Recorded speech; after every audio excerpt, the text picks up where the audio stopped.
Hello everyone, আসসালামু আলাইকুম। আমরা অনেক সময় ইমোতে কথা বলি এবং মেসেজ করি। আমাদের ইমোর মেসেজ অন্য কেউ দেখছে কিনা আপনি কিভাবে চেক করবেন?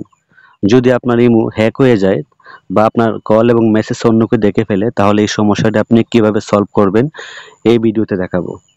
এর জন্য আপনি কি করবেন? প্রথমে চলে যাবেন আপনি ইমোতে, তারপরে চলে যাবেন আপনি নিচে প্লাস আইকনে, তারপরে চলে যাবেন মোরেতে। এখানে লেখা আছে সিকিউরিটি এন্ড প্রাইভেসি, এটাতে ক্লিক করবেন।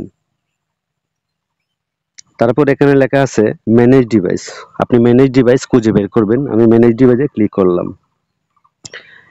এখানে লেখা আছে মাল্টি ডিভাইস। মাল্টি ডিভাইস মানে হচ্ছে আপনার ইমো যদি কেউ হ্যাক করে ফেলে বা আপনার ইমোটা যদি অন্য ফোনে লগইন থাকে, তাহলে কিন্তু এখানে শো হবে। আপনি এখান থেকে ডিলিট করে দিতে পারবেন।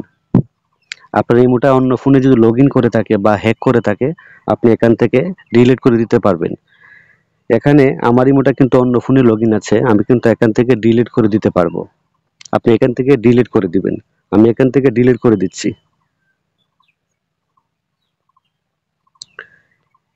এখন কিন্তু আমার ইমোটা অন্য ফোনে কিন্তু লগইন নাই, ডিলিট করে দিয়েছি।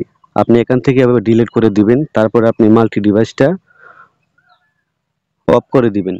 মাল্টি ডিভাইসটা অফ করে দিলে আপনার ইমোটা দ্বিতীয়বার অন্য ফোনে লগইন করতে পারবে না। এই হচ্ছে মাল্টি ডিভাইসের কাজ। তারপরে একটু ব্যাকে চলে আসবেন।